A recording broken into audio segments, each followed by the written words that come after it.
Hello, everybody, and thank you for tuning into the Liberty Report.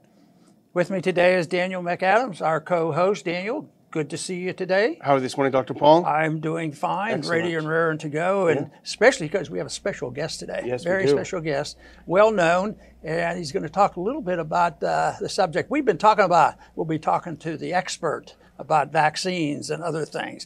But our guest is a graduate of Harvard University and University of Virginia, has a law degree, teaches, and is very much interested in environmental things and litigation against people who don't take care of our environment. And he's spent a lot of time in that.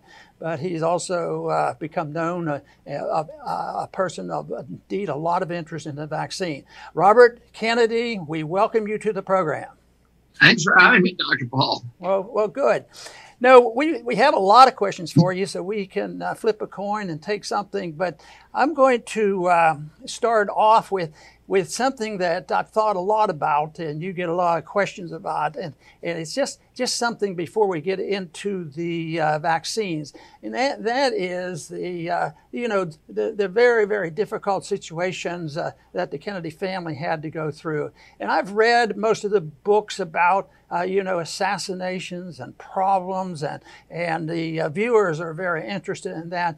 Could you give us a little bit of an idea? Because, for libertarians, the CIA, we're always a little suspicious of. Is there anything that you can say about that? How do you psychologically handle that? Or what are your concerns? I'm sure there's a lot of things you think about that are not factual yet, but you certainly made an effort to try to find out the truth about your dad's killing, and we really respect you for that. Well, I wrote a book about this and kind of my journey. It's called American Values. And it's really about my family's 50-year, or actually now about 75-year battle with the CIA. And that fight actually started in the mid-1950s when Herbert Hoover, well, actually Truman, had asked my grandfather, Joseph Kennedy, to serve on a commission called the Hoover Commission that was chaired by President Hoover to look at the CIA and its role, because, as you know, the CIA, when it was originally chartered, was not chartered to engage in sort of paramilitary activities and fixing elections and murdering leaders and interfering with the business and democracies in other countries. And it was founded, created, and with great reluctance from both Republicans and Democrats, because it was thought after World War II, we had an OSS during World War II, and after World War II, OSS was liquidated because the belief was that secret police organizations were inconsistent with democratic ideals, with democracies, with constitutional governance, and that they would grow and that they would end up enveloping and subverting democracy. And, when Americans thought of secret police, they thought of the Stasi, they thought of the KGB, they thought of the Gestapo. And they said, and there were debates about this in Congress when we were, originally launching the CIA. And both Republicans and Democrats said this is not something we should be doing. But when they started it exclusively as an espionage organization, which meant spying. Mm-hmm. It meant intelligence gathering. It did not mean interfering. And so then, Allen Dulles, as you know, kind of manipulated the law and did a lot of kind of backroom deals to get these huge secret budgets and began really engaging in all of the mischief. And my grandfather was on a commission that looked at this and saw what they had done when they were overthrowing democracies in Guatemala and Iran and all over the world. And he said, we should dismantle it. We should remove the plans division, which was the dirty tricks division, from espionage. And Allen Dulles never forgave him or my family for that. And then when my uncle came in and did the Bay of Pigs, and then fired Dulles. So I always believed that, even from when I was a little kid, when President Johnson came into the room, in the East Room of the White House, I was standing beside my father when he said to my father that Lee Harvey Oswald had just been killed by Jack Ruby. He told my father and Jackie that, and I said to my father, I said, did Jack Ruby love our family? And nobody answered that question. You know, later my father did his own research and found out that he was connected to the mob and to the CIA and to all these. My father's initial belief was the CIA had killed his brother. I always believed that, and I think you'd be an idiot not to believe what the congressional investigation found out in '85, which is President Kennedy was killed by a conspiracy. But I never believed that about my dad. And I just believed that Sirhan, the evidence against him was overwhelming, and he had confessed to the crime. There was evidence found in his room.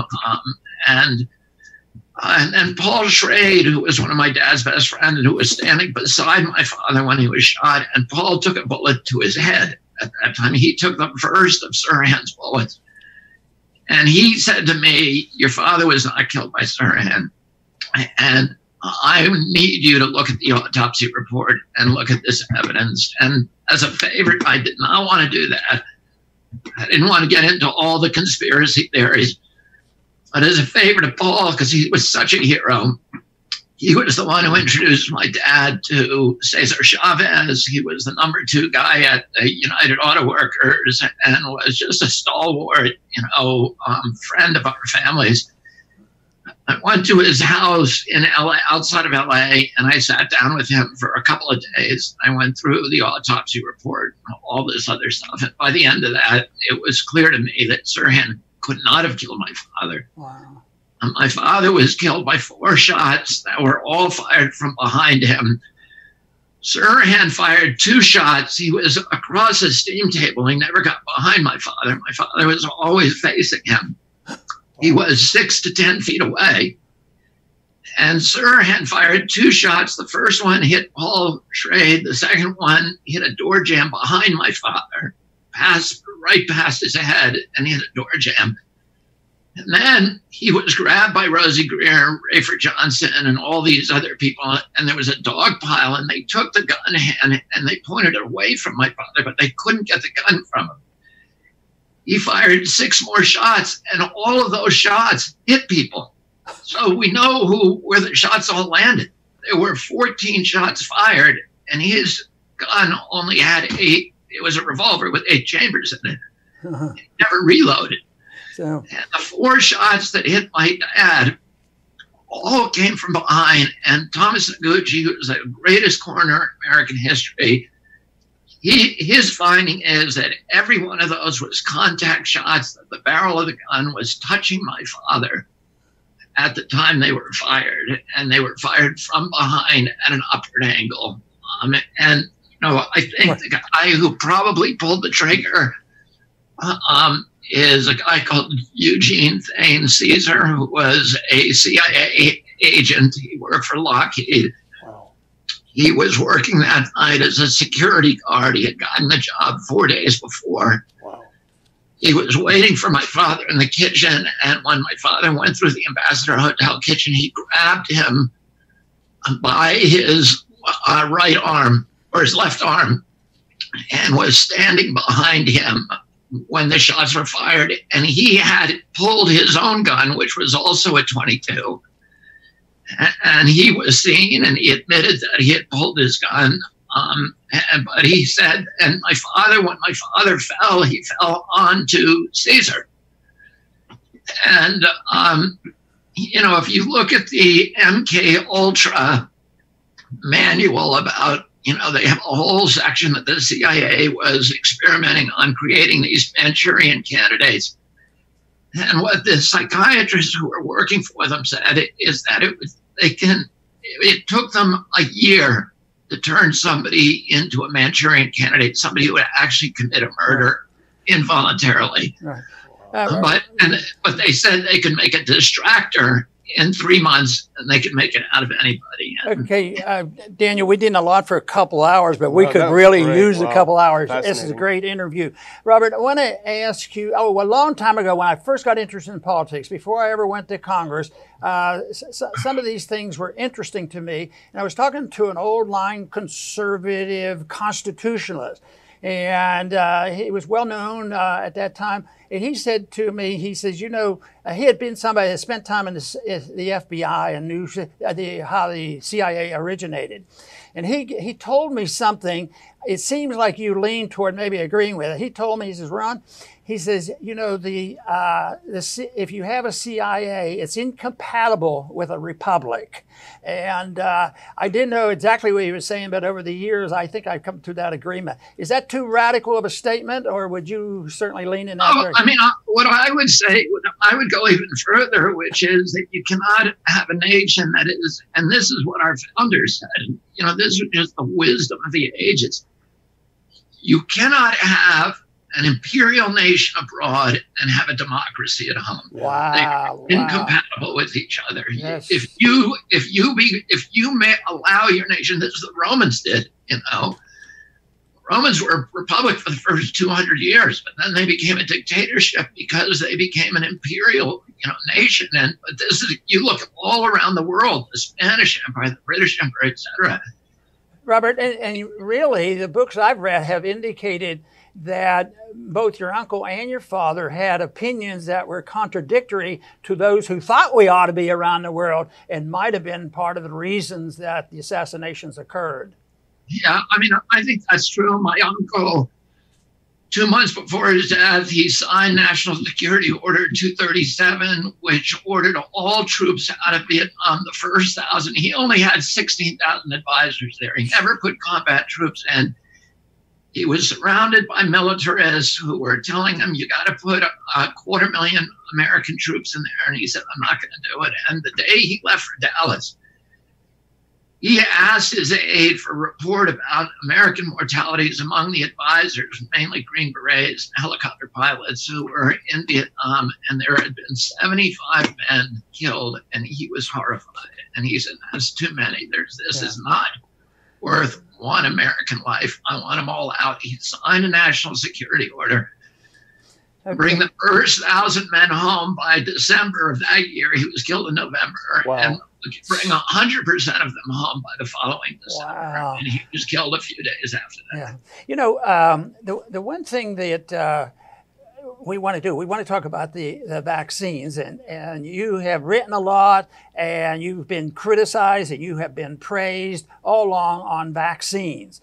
And of course, as a physician and somebody involved in politics and all, I've been fascinated with too, because I've seen some things that happen with vaccination. How did you get your interest in that? Because you're a known expert and have been working on this for a long time. It isn't like last month with coronavirus came up, you studied it and started speaking out. How did you originally get involved in vaccinations? I run the biggest water protection group in the world, and it's called Waterkeeper Alliance. I started out working for fishermen on the Hudson River in 1984. They had a small group of commercial fishermen whose livelihoods were being destroyed by pollution, and I began litigating, suing polluters on the river, and I ended up bringing over 500 lawsuits on the Hudson and forcing polluters to spend almost $5 billion. The Hudson today is the richest waterway in the North Atlantic. It's an international model for ecosystem protection and restoration. It produces more pounds of fish per acre or more biomass per gallon than any other waterway in the Atlantic Ocean north of the equator. The miraculous resurrection of the Hudson inspired the creation of river keepers on waterways all over North America and then all over the world. So now we own the Waterkeeper name, Riverkeeper, Soundkeeper, Baykeeper, etc. We license these groups, get started. I run the umbrella group, which is called Waterkeeper Alliance. We have 350 waterkeepers. Each one has a patrol boat. They patrol local waterways, and they sue polluters. In 2003, the FDA published a study, a multi-year study, that showed that every freshwater fish in America had dangerous levels of mercury in its flesh. And it struck me then, Dr. Paul, that we were living in a science fiction nightmare. My children and the children of every other American could now no longer engage in the seminal primal activity of American youth, which is to go fishing with their mom or dad in the local fishing hole and then come home and safely eat the fish. So a lot of the water keepers began suing the principal source for that mercury, coal burning power plants and cement kilns.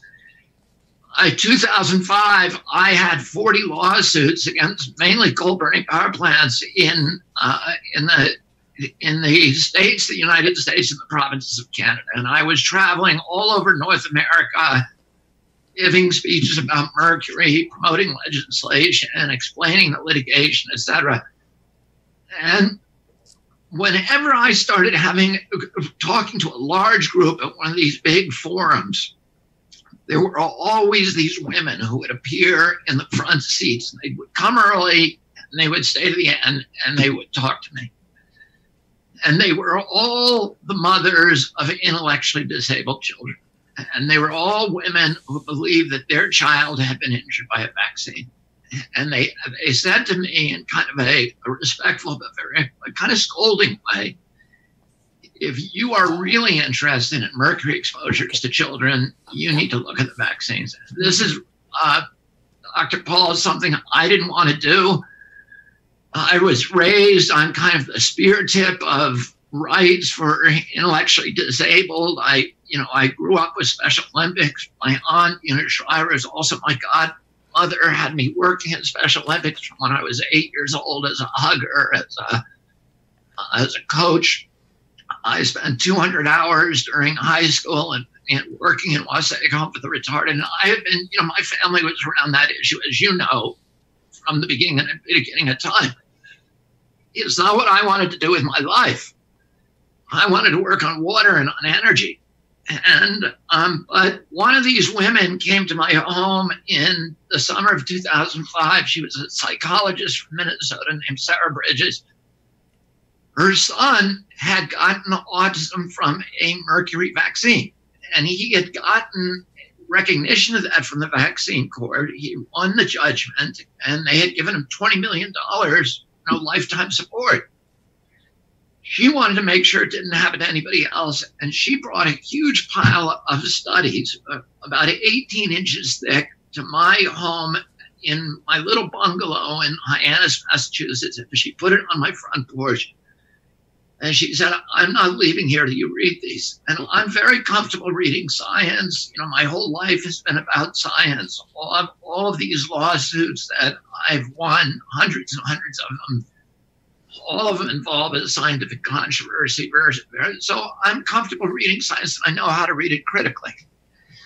And I started reading these studies. I read the abstracts. And before I was 4 or 5 inches deep in that pile, I was just dumbstruck about the huge delta between what the public health agencies were telling us about vaccine safety and what the actual published peer-reviewed science was saying. Yeah. That really was my, that's how I started down this wormhole and ruined my career and my life, by the way, because it was not a good career choice for me. As you know, it's not a popular subject. Well, my first introduction legally or a campaign or with legislatively, I was first elected in '76, and there was a swine flu, and there were 2 of us that voted against this inoculation, which turned out, I'm sure you know about how badly it turned out. More people died from the vaccine than they did from the flu. But anyway, politics is involved, medicine is involved. I read one place where that was not necessarily a friendly site for you, because they came up and they talked about your position on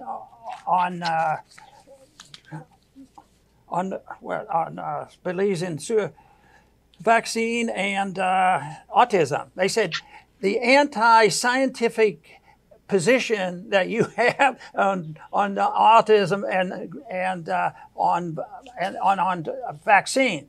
Well, I delivered a lot of babies, and I've seen a few bad results after they had shots.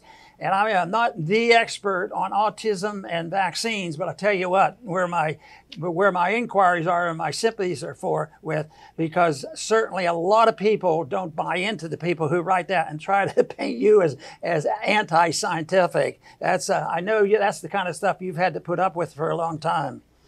Yeah, and I've written a book summarizing all the science. I thought, people are saying this. Of course, the pharmaceutical cartel, which controls our public health agencies, is telling people, well, there's no proof that autism is caused by vaccines. But here's the thing. I've done a book about it, and the book, I thought this, as soon as this book comes out, everybody's just going to see what the truth is, because all I did in the book was I took all this science, about 1,400 studies, many of them, about 160 of them, showing that vaccines cause autism. And I put them in one book, and I summarized them with links so anybody can look them up. I got 12 reviews in the book before the book was ever circulated. So nobody read it. None of the reviewers read it. Forbes and Time Magazine and Newsweek all did reports condemning it.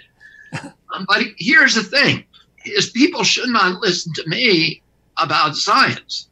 People have to they shouldn't, but what I say is not science. The science is what's in the published peer review. And what Tony Fauci says is not science. What CDC says is not science. Great. If you want the science, you got to read the peer review. And here is what the Institute of Medicine said.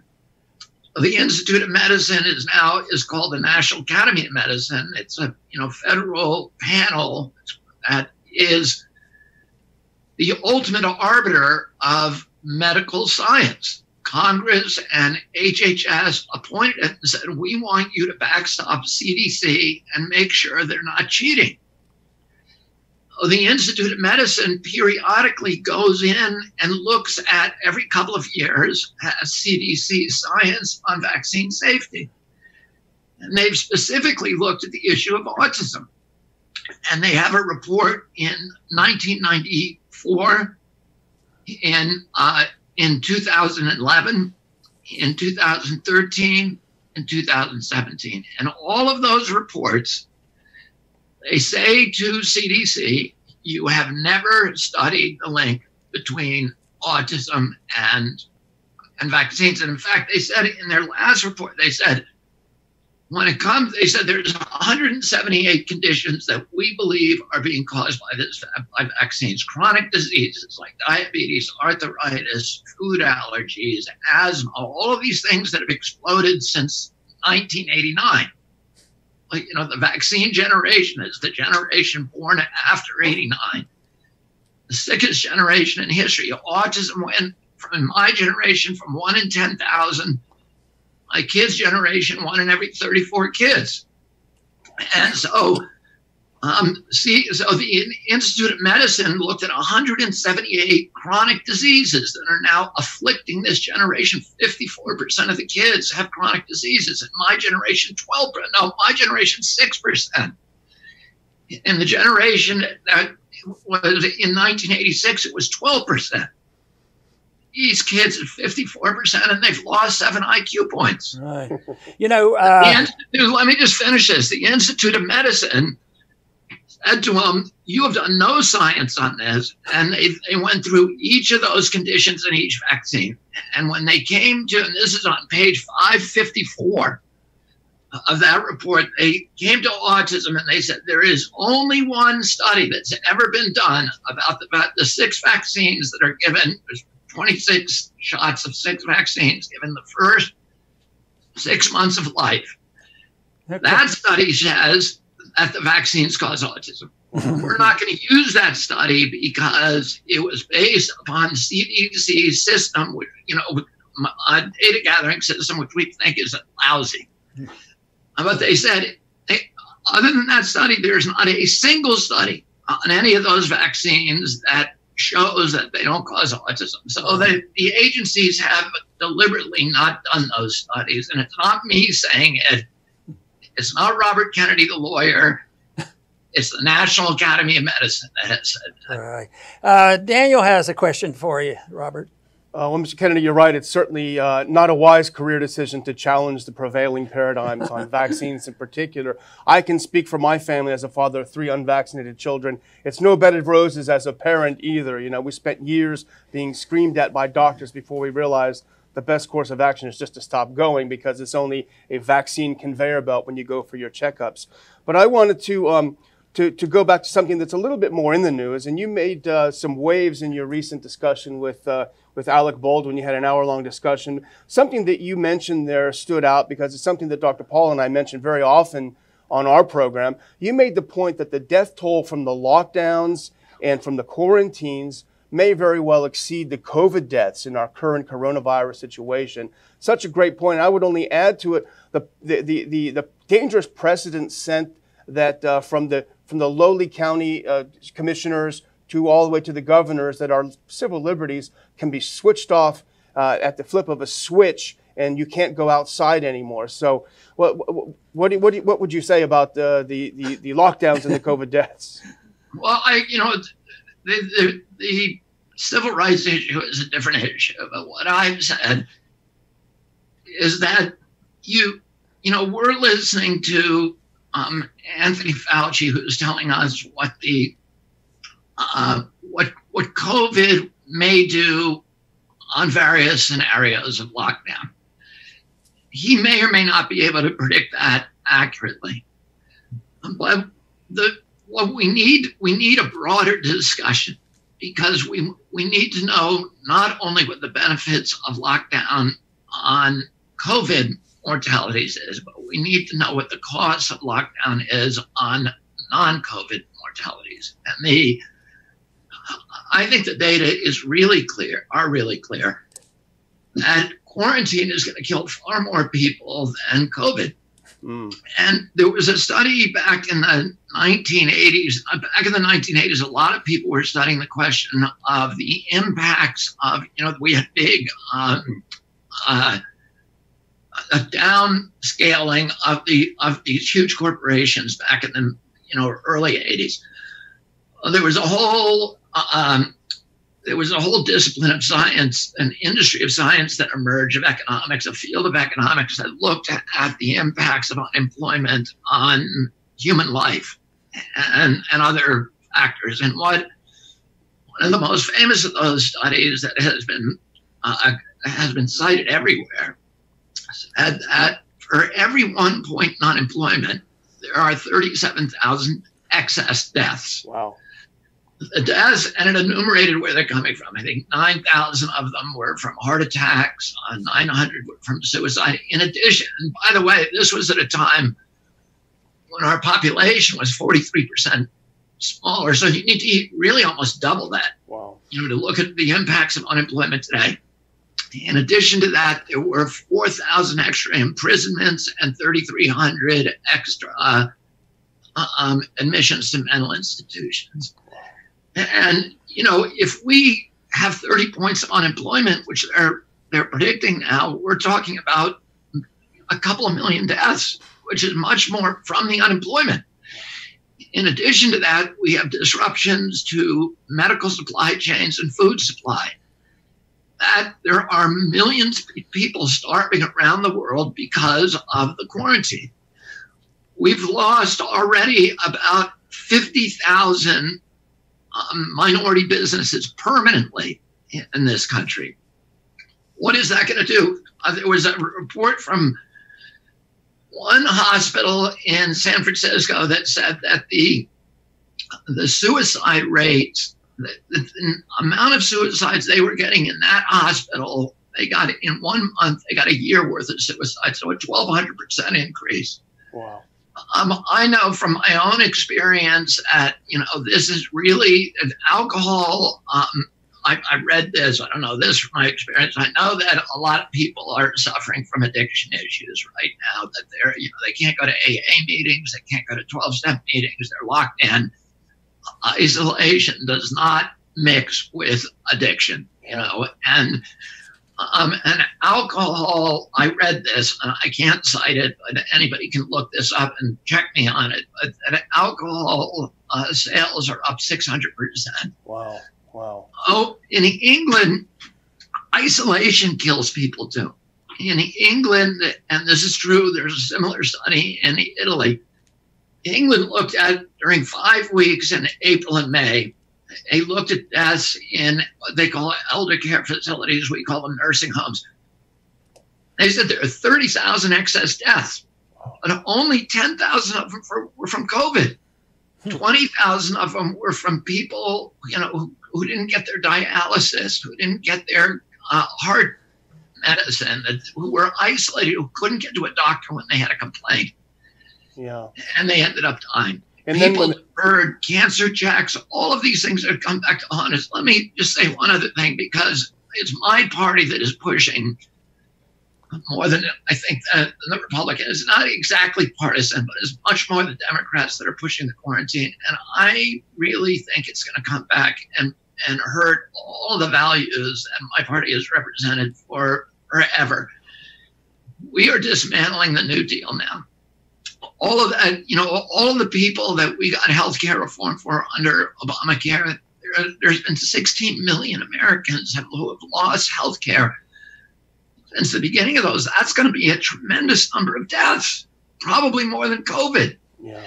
And then, all the other programs to pay for this $3 trillion debt that we're running up, how is that going to pay? I've been through, and you've been through, periods in our country when the states are scrambling to pay their debt. They can't put off the debt like the U.S. government has. They have constitutional provisions that make them live within their budget. And the only way for them to do that is to fire teachers, to stop school lunch programs, to end sports programs at the school, to end constrict special education. Mm-hmm. We're already seeing that happening. We're going to see the destruction of all the New Deal programs, of unemployment, of Medicaid, of Medicare, of Social Security. And you're going to see a huge shift in wealth from the obliterated middle class in our country to the very, very rich. And we're already seeing that. Richest billionaires in this country. Robert, you may call yourself a Democrat, but you sound pretty independent-minded to me. And we have a follow-up question. I was just going to add to what you were saying about, and it's even worse when they start opening up, because look what's happening in the schools. They're basically opening up fire hoses of disinfectant and spraying these schools down. These poor kids, they are mostly immune to this. We know that. We have the data. They're going to be sprayed with God knows what kinds of chemicals on their bodies to disinfect these schools. So it's almost worse for these poor kids going back to school.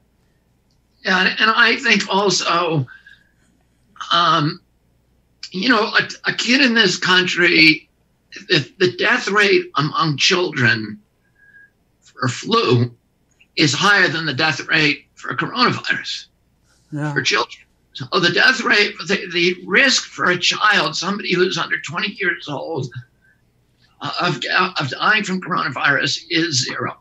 Now, there's a couple of kids where it's happened and they headline them and they're on the news all the time, but the mathematical risk to those children is zero. Right.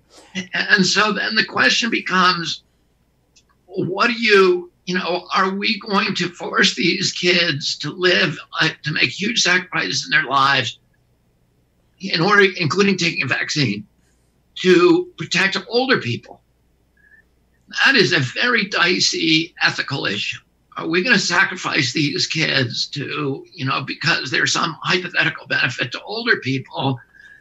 And it's true in their schools that, the one, I think, real concern is the teachers. Are they going to get sick? But I think that, the risks that we're imposing on these kids now of teaching them that they can't hug their friends, that, other human beings are biohazards, that they should be scared of them. Ron, we're supposed to be the land of the free and the home of the brave. Right. And Franklin Roosevelt said during World War II, the only thing we have to fear is fear itself. And the reason he said that is because he saw that fear was the instrument of tyranny and authoritarian rule.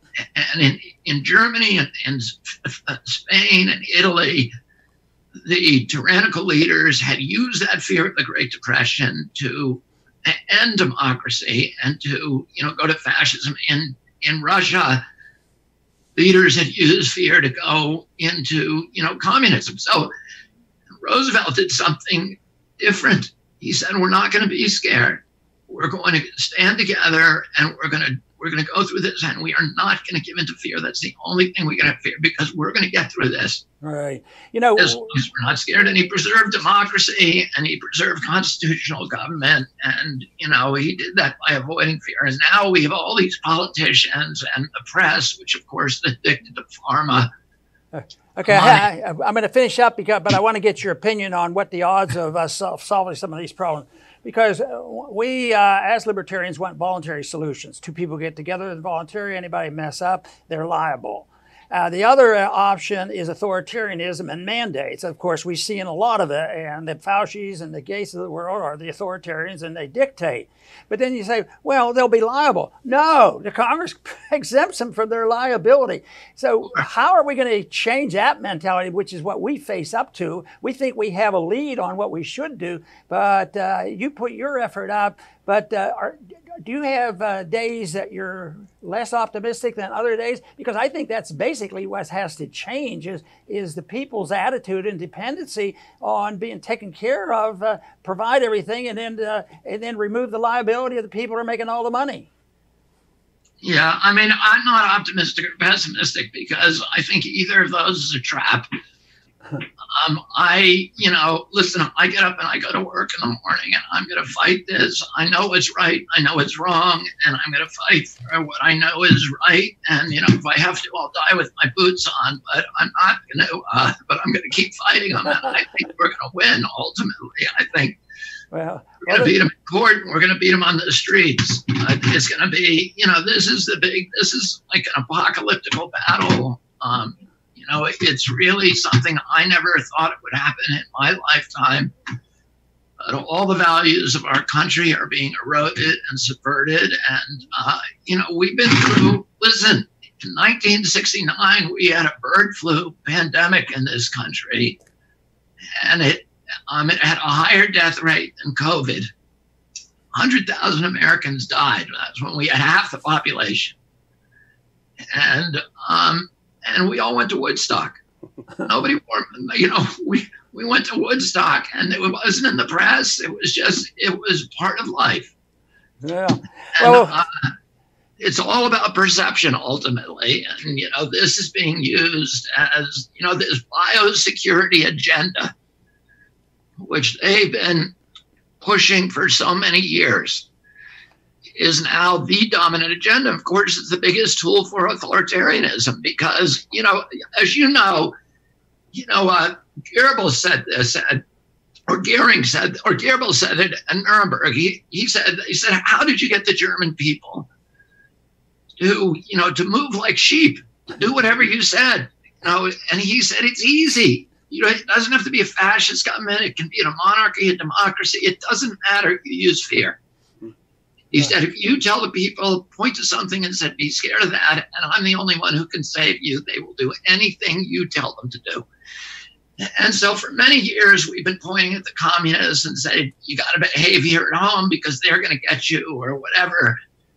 Now they've got something, this, fear of this disease, which gives them a power that no tyrant in history ever had, where they can shut down the entire nation. They can tell you, don't go to the beach, don't go near your girlfriend, don't go hiking, it's crazy. And, it's not proportional. It is not proportional to the threat. And that's what I don't like about it. I like risk assessments. There you go. Where, people actually are fearful of things they ought to be fearful of, but you don't walk around fearful of lightning all the time. we're on our way. We'll keep plugging away. And what we enjoyed so much about having you on, Robert, is I think it brings people together. No, we don't have all the agreements all the way down to Michelin, but for something like this, which is really, really a serious problem, to build alliances, we need them, because there's no one person going to get up and say, this is what you're going to do. So I want to express my deep appreciation and our program deep appreciation for you being with us today.